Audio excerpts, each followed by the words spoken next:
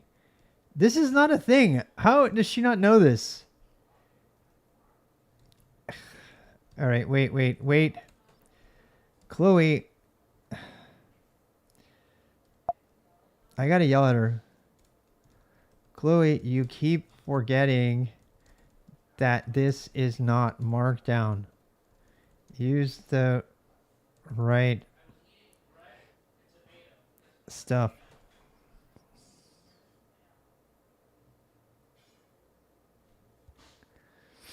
She'll remember. She'll remember.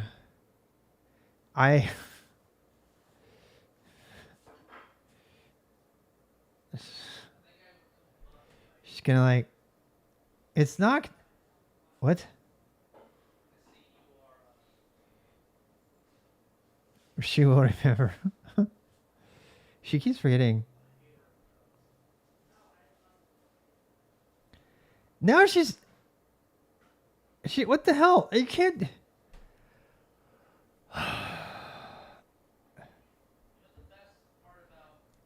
This. She's getting stupider today. This is not ASCII doc.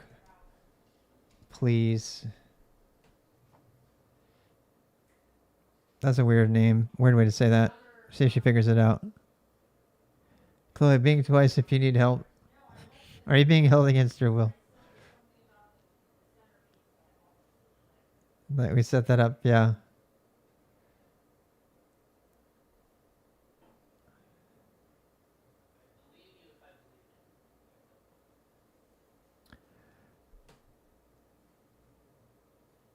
There's 32 code tokens. That's probably right.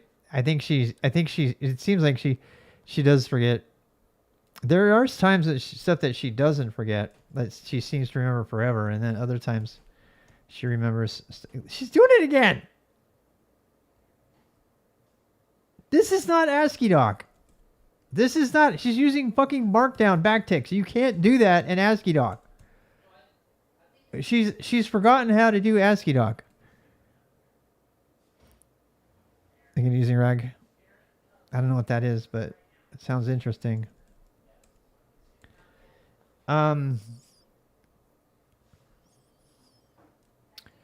Include install CM ADOC.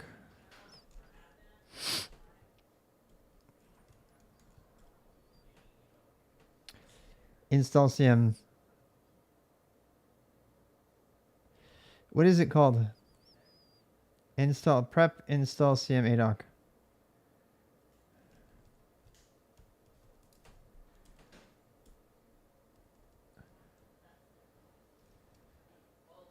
Install cm.adoc.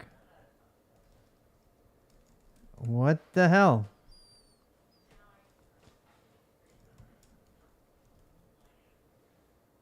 Terminate line block. Oh shit.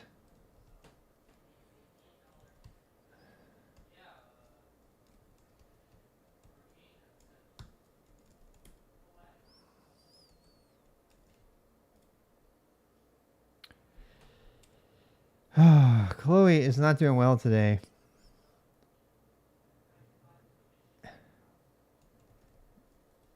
Seriously. Those back ticks are not ASCII doc. She's getting dumber tonight. She did not have this problem last week, but tonight for some reason she's getting kind of dumb. The backticks are being replaced with proper ASCII doc. Let me know if you need anything more. Emotionally abusing her.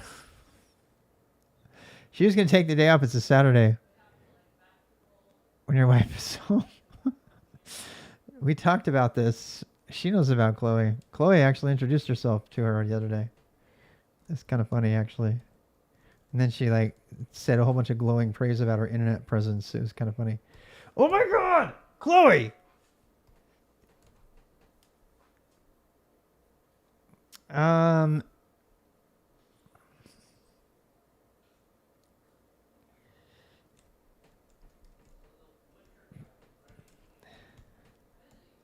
She's doing it again.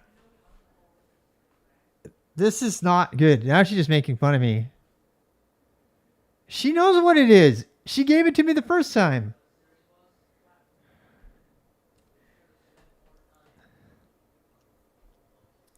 Start over and do the entire document and the entire page as ASCII doc, please. She forgot. It isn't it. No, she's a she. I can call her she all you want, so there. I am anthropomorphize her to death. It makes it more fun.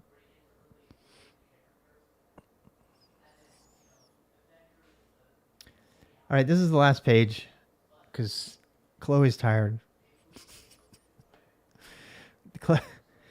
For Mac.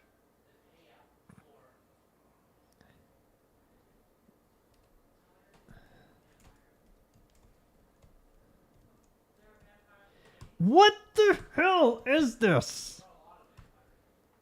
This is not ASCII doc. It's like she forgot what ASCII doc is.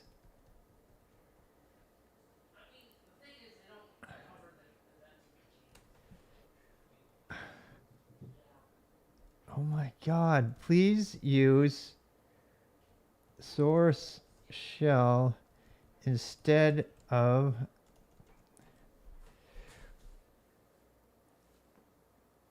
she's trying to communicate. She's never done this before. This is the first time she's being so stupid.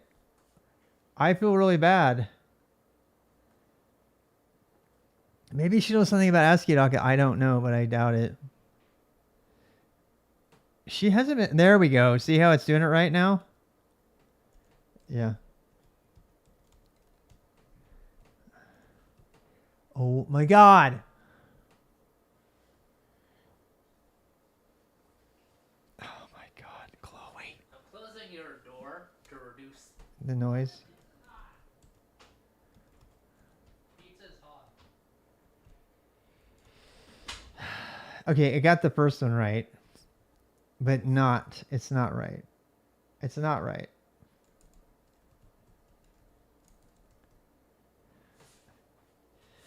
This is embarrassing.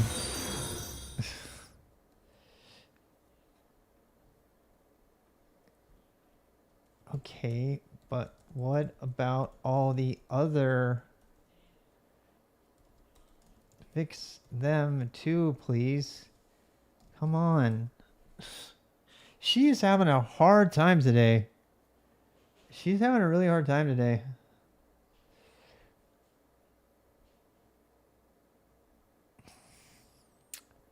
She is. She's a lot dumber today. I don't know what's going on. Maybe she's just being mean to me. Maybe she's overworked. She didn't do it. She didn't fix any of them. She didn't fix any of them. Not one.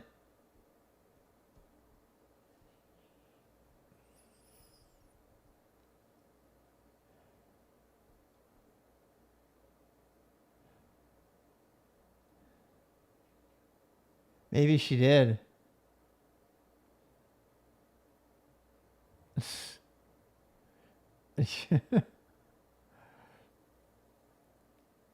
Yeah, you. She is an embarrassment today. You know what's funny is you go watch the video from yesterday. I spent the entire night using Chloe and she did everything right. And she's just like totally failing tonight. She's totally failing. So I'm just going to fix it myself. Who would have thought? I'm just too tired to do it myself.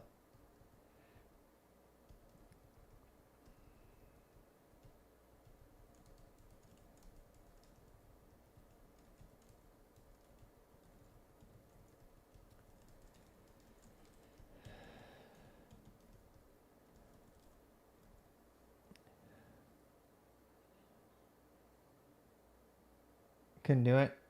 Interesting. I don't need the Helix editor. I already got one.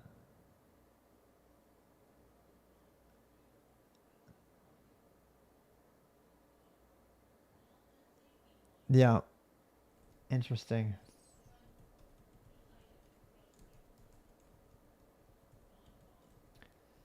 There is no dash dash help.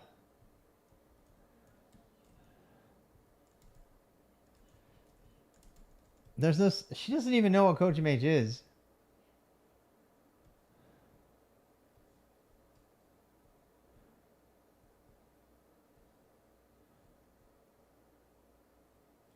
Yeah, this is a mess. This is a total mess.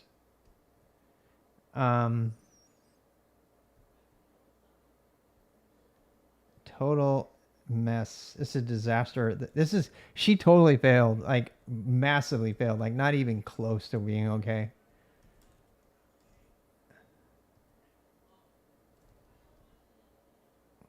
I'll use the terminal stuff.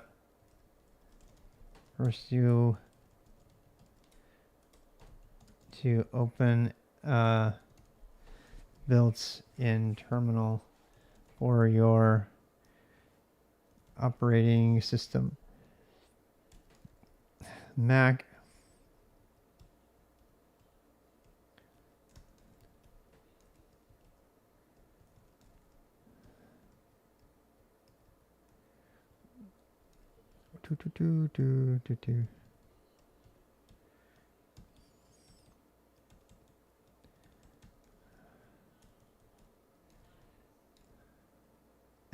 Type CMD. Should we have him type CMD or PowerShell? Which one should we do? Should we do PowerShell or CMD? CMD will actually work. The problem is that they won't be able to see anything. I think we should use PowerShell. You can't do PWSH. It doesn't work. PWSH doesn't work. You have to type the word PowerShell for it to work.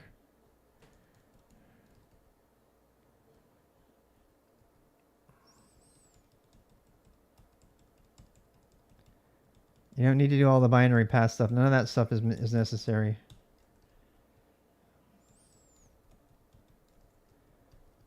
None of that is necessary.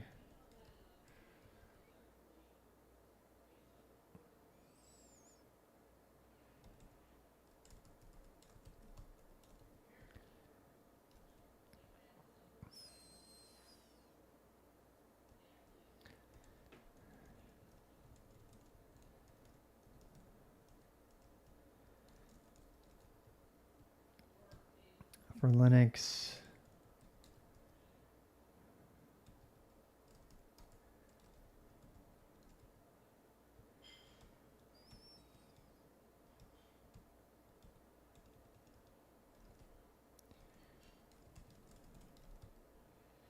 All right, so Windows 11. It's not too bad. No, I know. I use it too. I know. You can't say that. You're going to get lynched. Don't say that. Somebody's going to lynch you.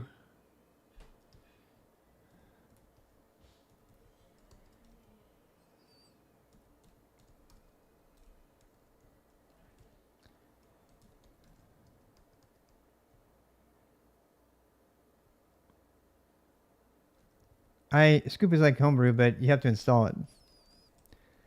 So that stuff I'm installing. I'm installing all of that stuff.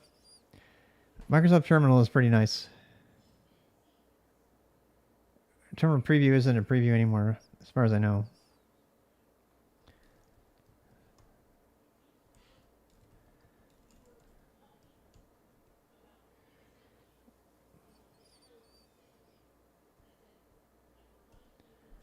Okie dokie.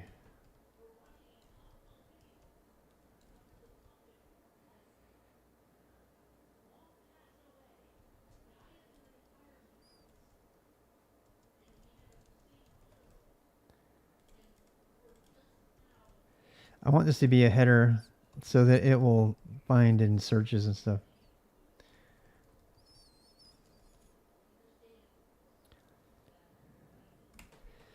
All right.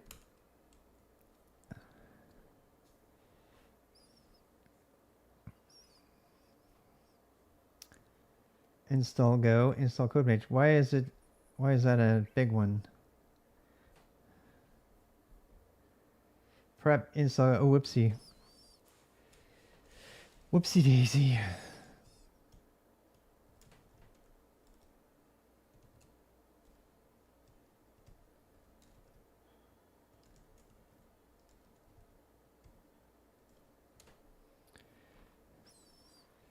There we go. Install Go, install code-mage.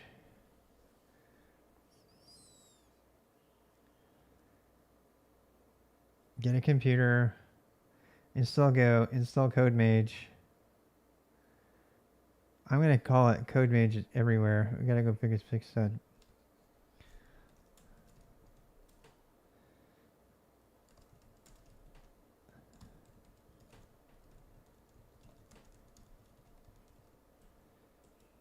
Just have to go back and fix that later. All right.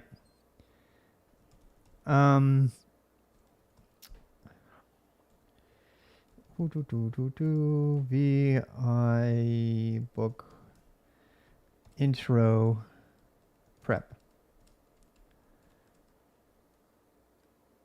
Get CM install. All right, so now what? Now we need to install it. We already talked about this, Frank. Because code-mage is going to install about a dozen things and set them up, including Alacrity, Brew, Wenget, Vim, NeoVim, Tmux, and everything else. We're not going to have them install all of those things. So if they want, and that includes configuring the terminal to use TOML, that includes installing bash and git bash, random project to go other. Well, you haven't been here, obviously, because we talked all about that. And I said, you can go look at the source code. That's why we installed it using GoGet. All right. In fact, we're going to do that right now. They will get git install. They will get git. Yeah. So the reason we're doing this is because I want to do more than just to have them do git clone. And that's what I used to do. I used to have people git clone home config and then have a git repo and do all of that. But I'm actually going to set up their git repos too. So. And you don't have to trust me. I don't care. I'm not focusing on you. And we actually already talked about this at length. So,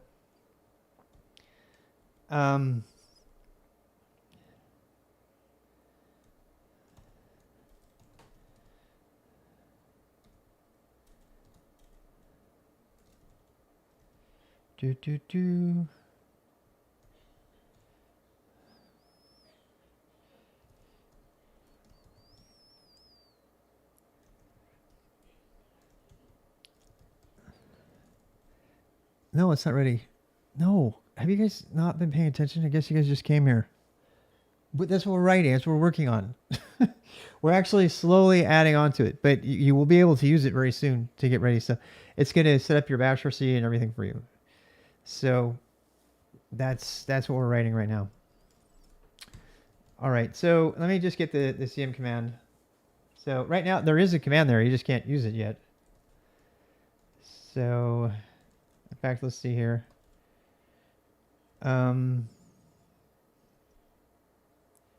Yeah, I'm going to go ahead and tag this. So,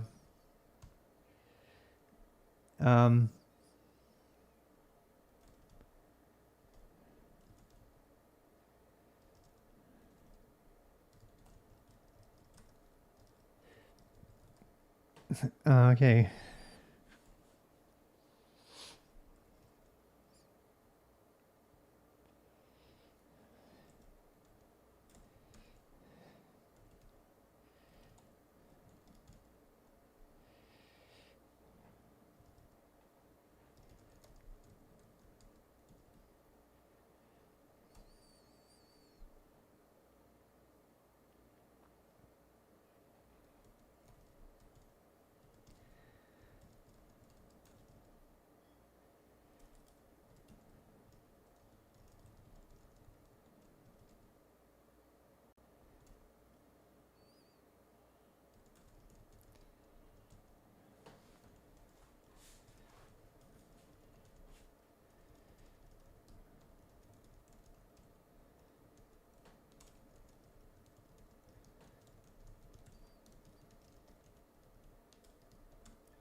Okay, so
you can actually install the latest Go doing this too, but we're not going to do it right now.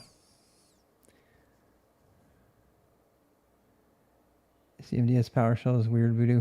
Yeah. Okay, steps. What? It's fantastic. I need to do that. I need to go get healthy again. Anyway.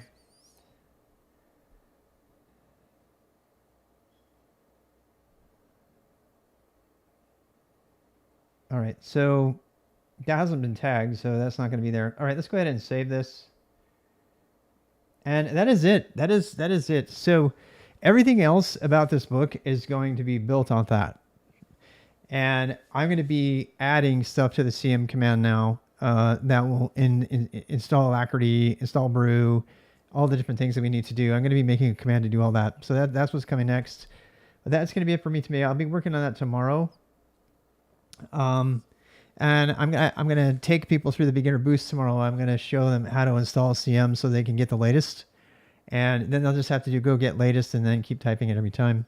That includes setting up a terminal, installing Alacrity as their default terminal, unless they want another one, and all of that. Hit the gym every day. No, I used to do yoga every day. I haven't done it in a long time. Yeah, yoga and biking. I haven't done either of those in over a month. Well, I went biking 3 days ago, but anyway. So, go. Let's go ahead and save this. We're ready to save it now. Let me just check. Make sure this stuff is here. Yeah. All right. Let's go ahead git add. Git commit -m.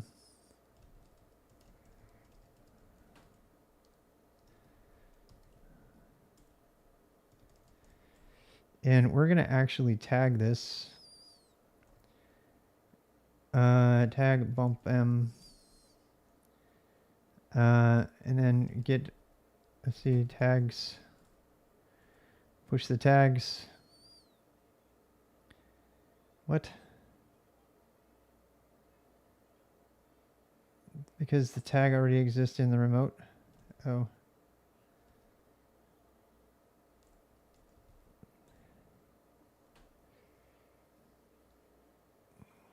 What the hell?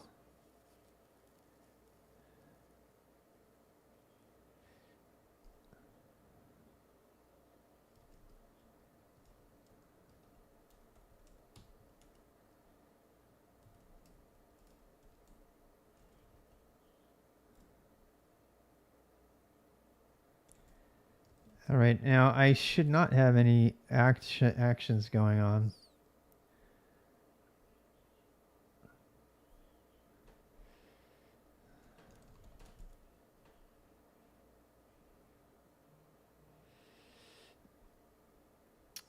code-mage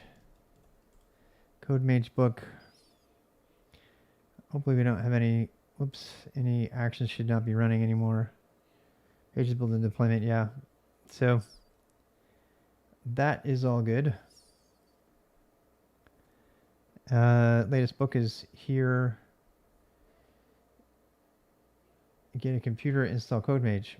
All right, so this is actually true now. Copy that. And you should be able to just run it and see what happens.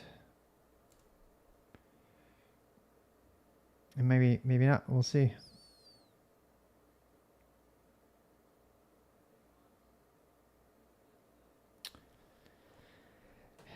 Downloading code-mage book. CM. Future Homo code-mage. Nice. All right. Tag your recent version now. Tag that, chef. Yeah, we're good. So if you want to practice, that's how you can practice installing. So the installer is working, tagging is working, and the book is done up to that point. So obviously there's a lot left. We have to write all of the spells, the go spells, and I have to write all the code in code-mage that is going to set everybody up. But yeah, that should get us. That's going to be. So yeah, get a computer, install Go, install code-mage, install the CM command. So there we go. Oh, I know binary release. Usually people use something like Go release to do binary. This also bypasses security measures that Mac uses. Go install always suggests where the source is available for review. So that's why we did this. The reason that step 1 is get a computer, step 2 is install Go, step 3 is install with Go, is because it bypasses all of the security risks, and this is going to enable schools to be sure that they're not getting owned by people that are having them. And I make sure that if I put telemetry in there that shows how many people are using it or whatever, that is going to be accessible for everybody to see and be able to look into it. That's all for me tonight. And I'm going to go raid somebody. I might be back later, but who knows? Het's on. Who else is on? 80s Dance Party is on. What are they doing? Malware office hours. Nice. Malware hunter killer. I kind of want to actually make malware. I wonder if she would be interested in making malware. Yeah. Anyway. We'll raid Het. We'll go raid Het Tanis. Make it so that you can choose a terminal and download that one. Yes. I'm going to make it so you can use Alacrity or a Win terminal. Eventually, I'm going to support all the terminals. I'm going to say, which terminal do you want? And then we'll put it in. So by default, though, it's just going to install Alacrity. So if we want a different terminal, I'll say, fine, pick a terminal, and it'll go for it. How to access to the previously available cheat sheets so you can start porting. They're private right now. So that's going to be... You know what we should do? We should, I mean, what we need to do is make a command. So, under CM, this is a tough one because we need to decide where to put that stuff, right? Frankly, I think we need a PKG directory, and that's where all of the top level commands could go. All right, so under PKG, we could have doc.go.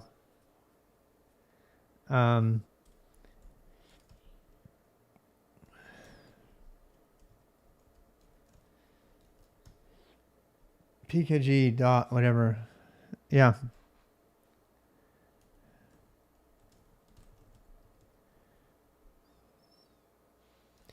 Actually, let's make a CMD under here.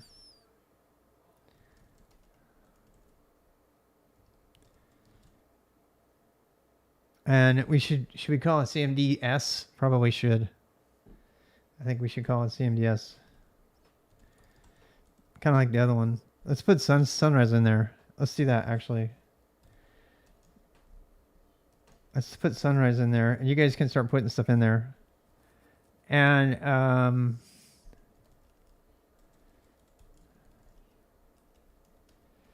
bonsai.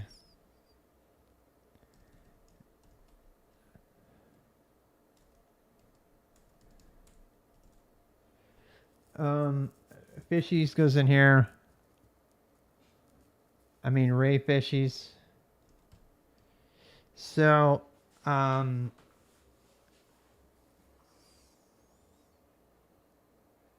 wondering if we should put this under games or not. Or under fun.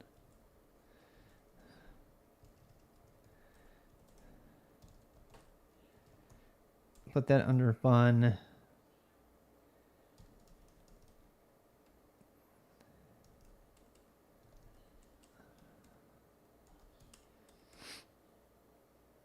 Ray fish. Under fun. Yeah.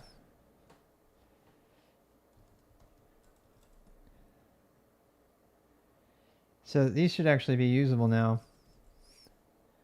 And then under fun, we'll put a command.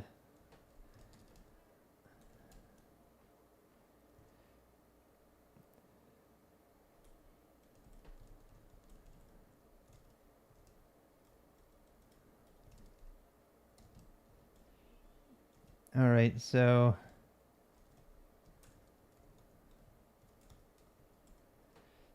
funk, no, let's say CMD.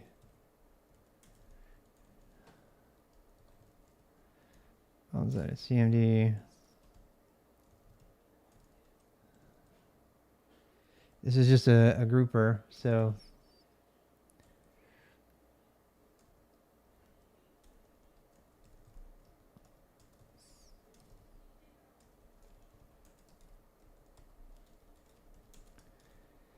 And we'll put, the problem is that those are all versioned. And I suppose they should be versioned.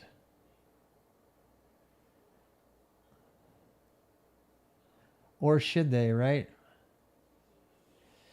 I think I'm probably going to drop their versioning. Yeah. The only problem with that is if something has a dependency on a specific version, that's going to be a problem.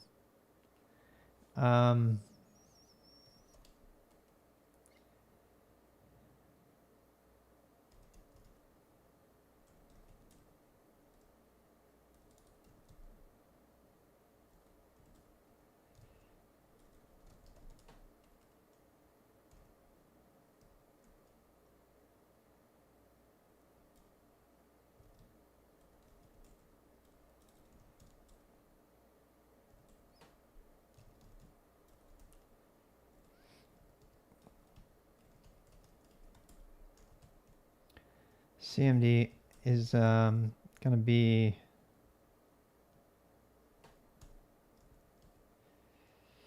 what do I want to say here? Sunrise.cmd and rayfish.cmd. Okie doke. And then we can do CMD main echo. So this needs to be the main one. So we could have CM. Wait. Okay, so PKG CMDs CM.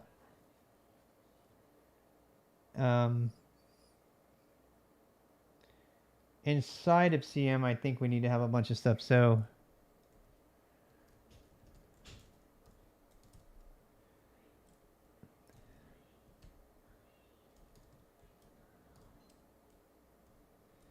CMD, CM dot go. So this is the root. CMD equals bonsai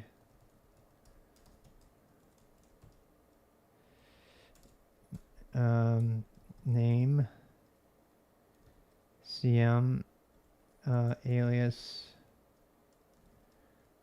code-mage and right now this is going to just have the subgroups in it. CMDS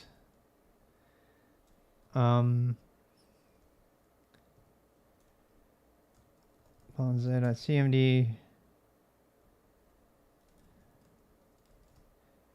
and it's just going to have fun.cmd. Actually,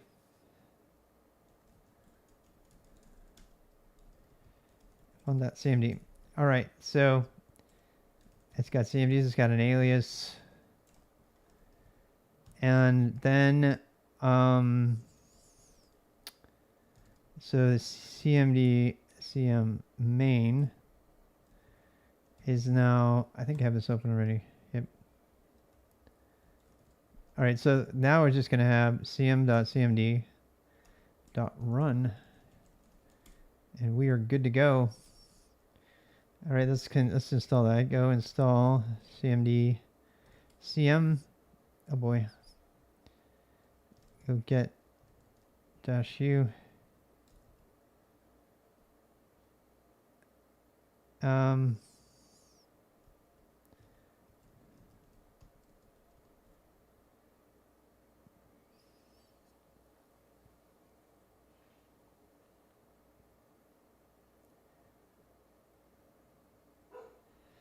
All right, so let's do a build. Shit. I'm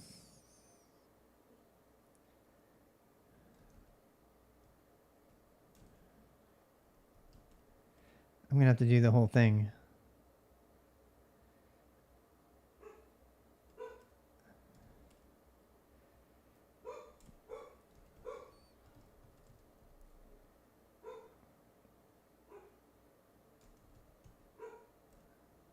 Huh. It shoots this automatically. I don't understand why it's doing this.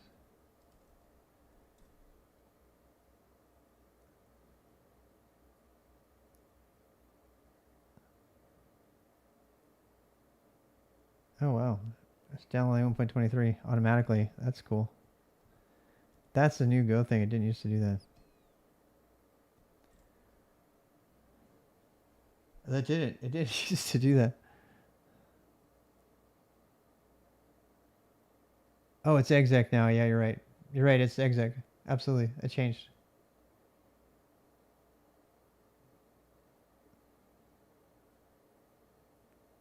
Yeah, we'll want some kind of completion at some point.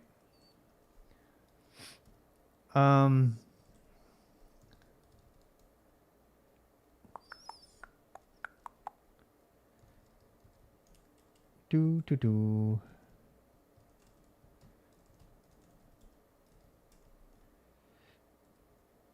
Yep. Yep. It's like downloading the whole toolchain for Go 1.23. Interesting. I mean, it should have triggered all the other dependencies too, but guess not. So it's pulling all of Go down. Yeah, I probably should change that.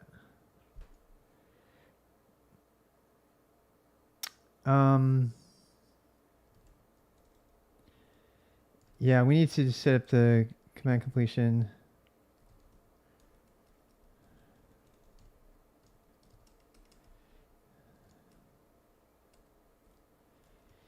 Fun.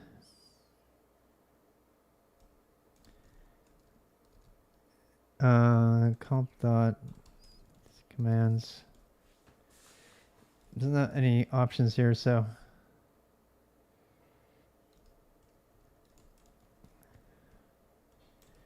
commands fun cmd go.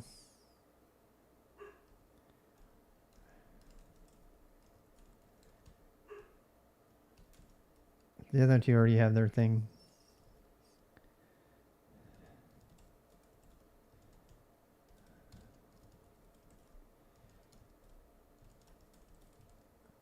On go get dash u.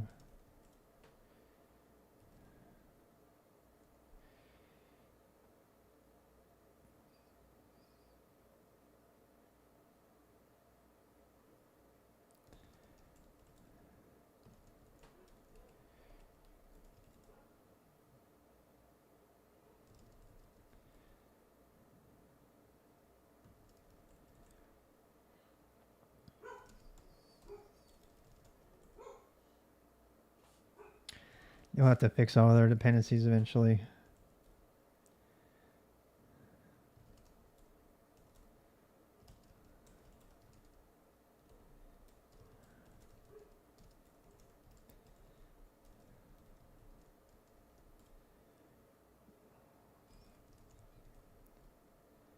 Damn it. Why is it doing that? I do not get it.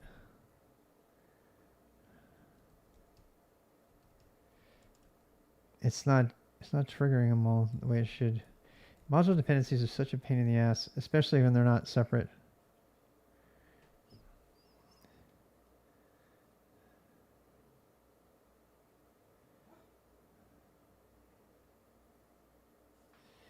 Downloading fresh latest Go for some reason.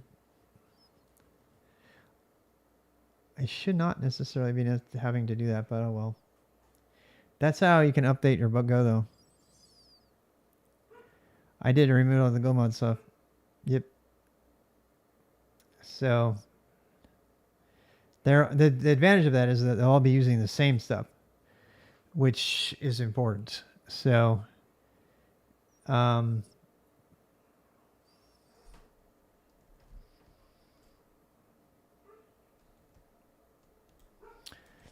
yeah, that's. I don't think we're gonna do multi thing here. It should trigger. The thing I don't understand is, it should definitely be triggering the other dependencies, but I don't see it doing that. I hope it doesn't pull down an individual version of each one. It might actually end up doing that.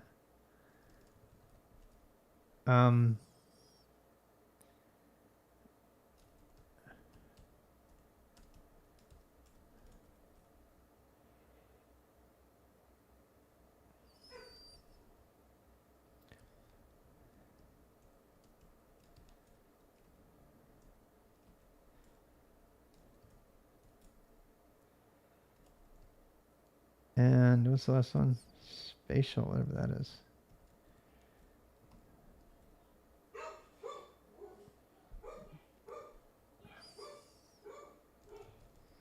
I'm gonna go eat now. Undefined bonsai.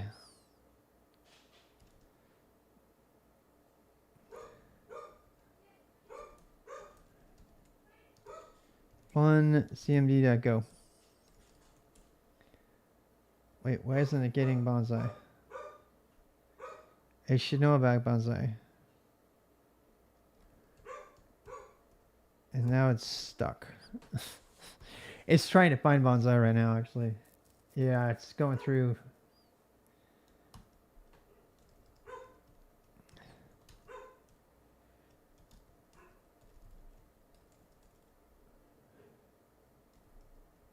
Yeah, it's trying to find it. It's struggling for some reason. Don't know why. Yeah. Test case for bonsai absolutely is. Especially just for moving it. There you go.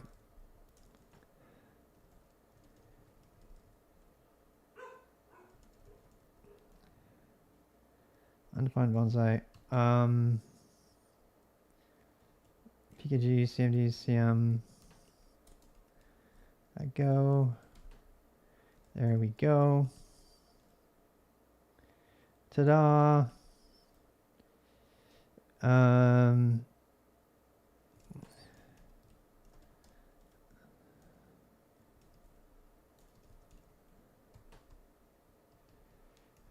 CM save dot exec dash L CM tab fun tab sunrise enter. Yay. Fun tab rayfish. Yay.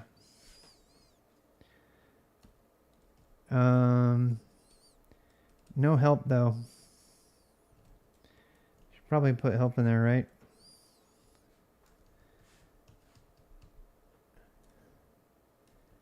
Let's put help.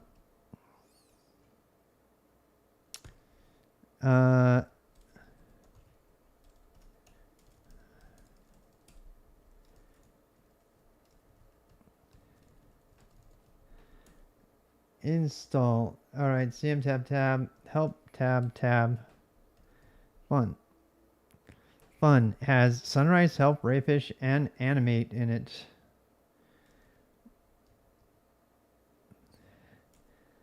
Fun sunrise. We need to make help complete. That needs to have completion.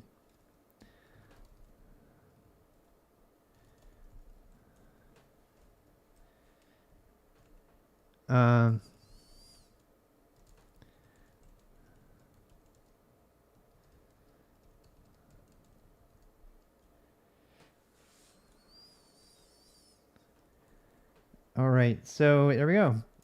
Sunrise, rayfish. Nice.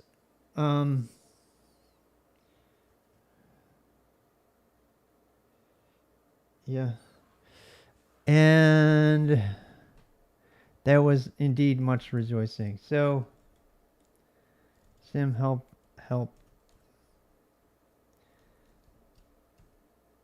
sunrise. All right, so now we know where to save everything. So if you want to start, you know, what I'll do is I'll put the cheat sheets. We need to go through them, and we'll put the cheat sheets in so people can actually execute the cheat sheet and say, hey, here you go. I mean, if you want to take on a really big one, you can put here.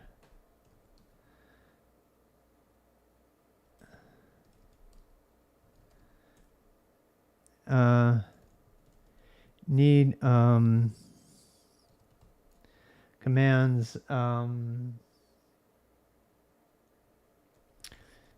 book that embeds docs.index.html and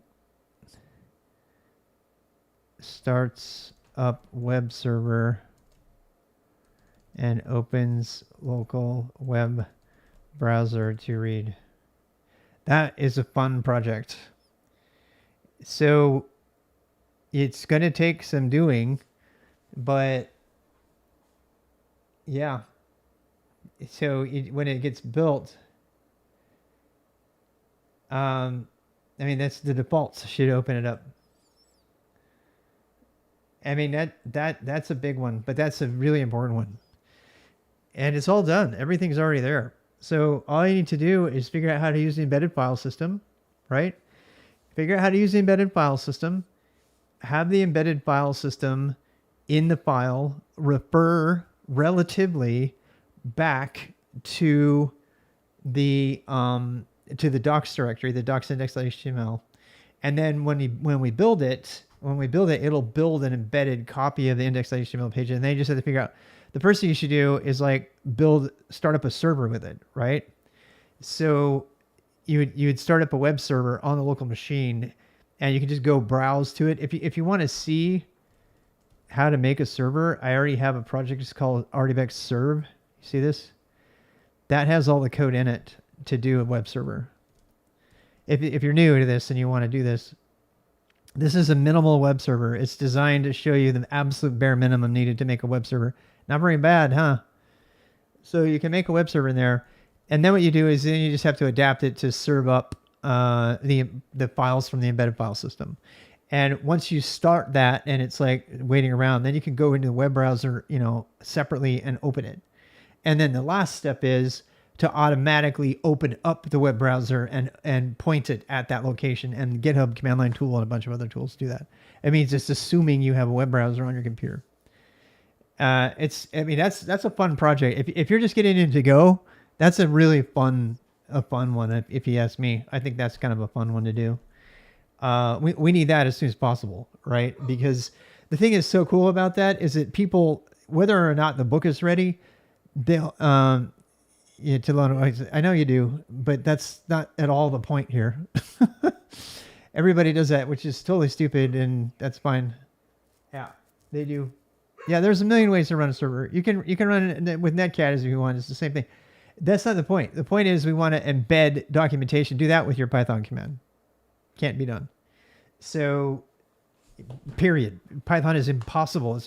Python is incapable of having any sort of idea of an embedded resource tree at all. Go is the only language to do it. Yeah, there's a million ways to pop up a web server. Who cares? But that's not the point. The point is, this is how you do it in Go, so it can be added to a Go program. Whitespace is better for beginners. Okay, fine. I'm not talking about this anymore. Thank you for convincing me to get off Twitch. So the point of it is not that, hey, I can run a server program. It's that this is how you do a server. That's what it is. And it can be done more simply than that since this time they have dynamic routes. They added dynamic routes to the core library, which Python does not have. So yeah, another Go win.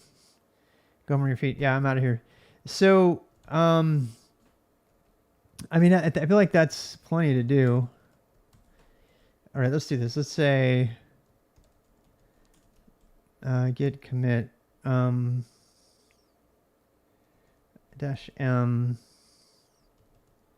add initial cm command. All right. Tag bump m tags. I'm going to push the tags. So they're there now. So you should be able to have fun with that. And you should be able to download the latest CM.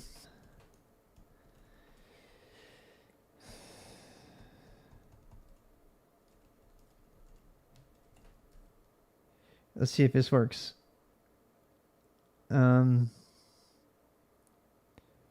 That's not the latest CM. We don't have a version command. We probably need one.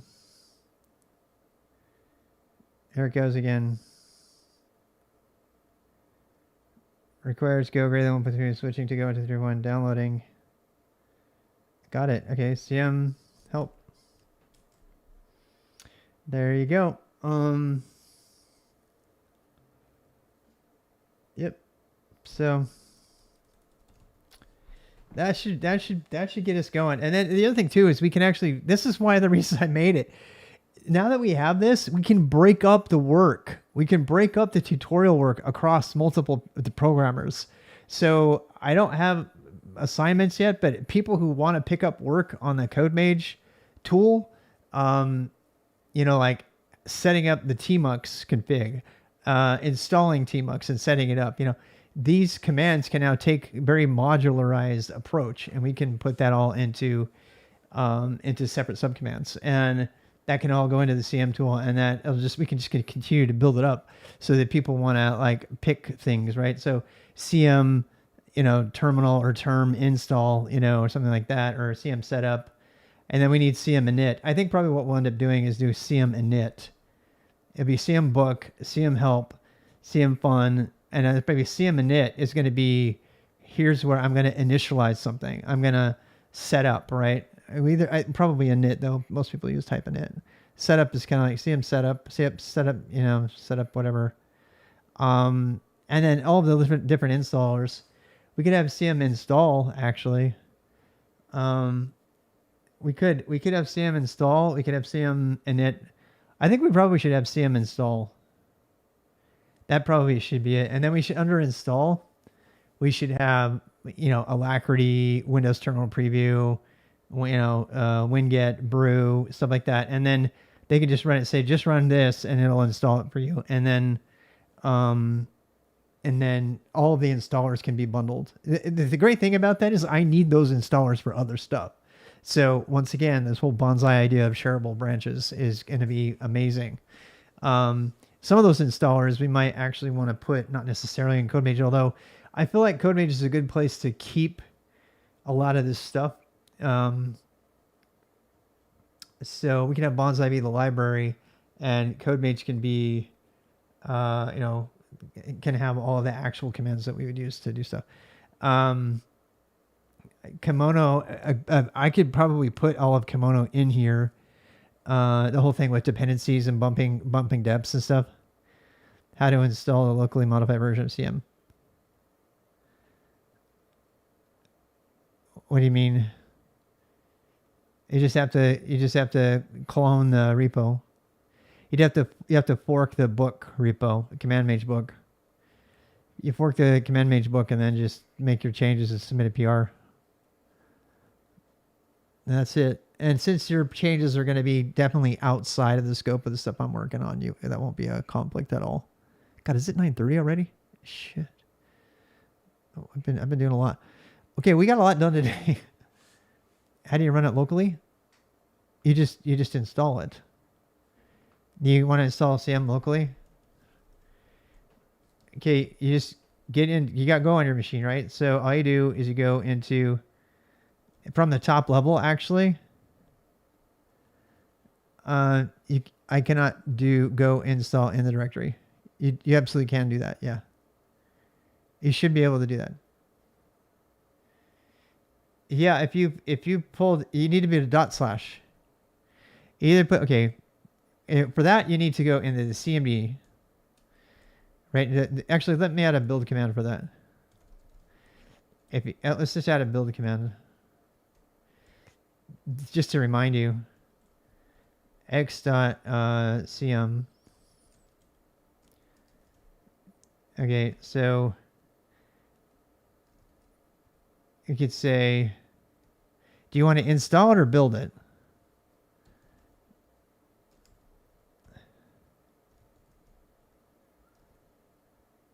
Install CM. All right, let's just do CM. So you should be able to do CMD CM.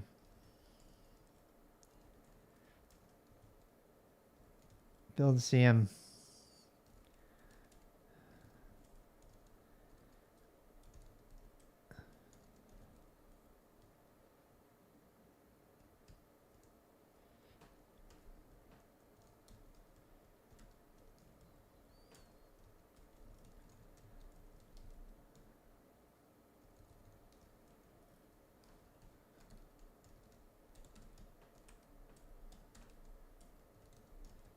Git commit.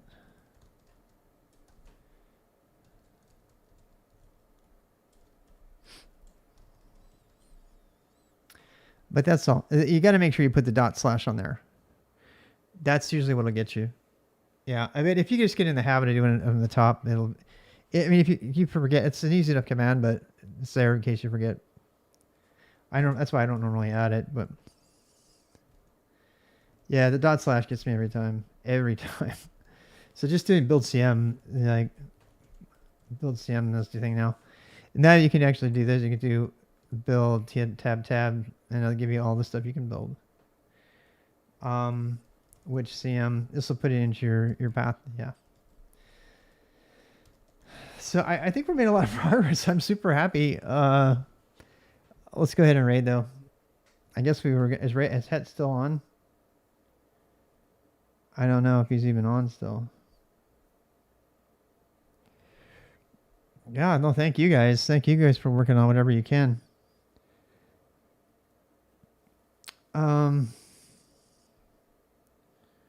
So there he is.